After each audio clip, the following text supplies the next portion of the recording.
Picture this: a vast, scorching desert stretching in every direction, basically uninhabitable, almost completely hostile to human life. And right through the middle of it, a single river. That river didn't just make life possible in one of the harshest environments on Earth. It literally built one of the greatest civilizations humanity has ever seen. Before there were pyramids, before there were pharaohs, before there was any of the stuff you probably picture when someone says ancient Egypt, there was just the Nile. And honestly, that's where the whole story starts.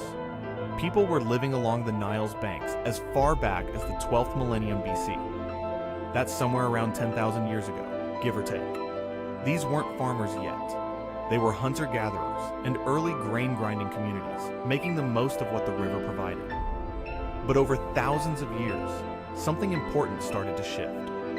By around 4,400 BC, in a region called the Fayum, people had begun domesticating cattle and experimenting with agriculture. Barley, emmer wheat, livestock, this was the foundation being laid, slowly but surely. And it's worth noting that exact dates for a lot of this early period are still debated among archaeologists. So take the specific numbers as useful guides rather than hard certainties. What really gets interesting is what happened next. A series of pre-dynastic cultures began to emerge along the Nile. The Badari culture, and then the Nakada culture. And these weren't just groups of farmers quietly minding their business. They were developing trade networks, building social hierarchies, creating early religious practices, and starting to centralize political power. Grave sites from this period show a real gap between the wealthy and everyone else. Jewelry, fine pottery, exotic goods traded from far away.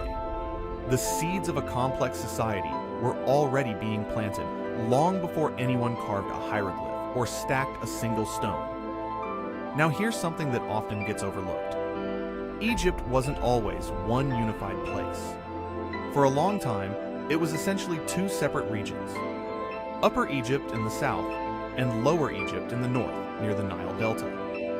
The unification of these two lands is one of the most significant moments in all of ancient history, and it happened around 3150 BC. A ruler named Narmer, who some ancient sources call Menes, is credited with pulling this off, and we actually have physical evidence in the form of the Narmer palette, a carved ceremonial object that depicts a king conquering and uniting the two regions.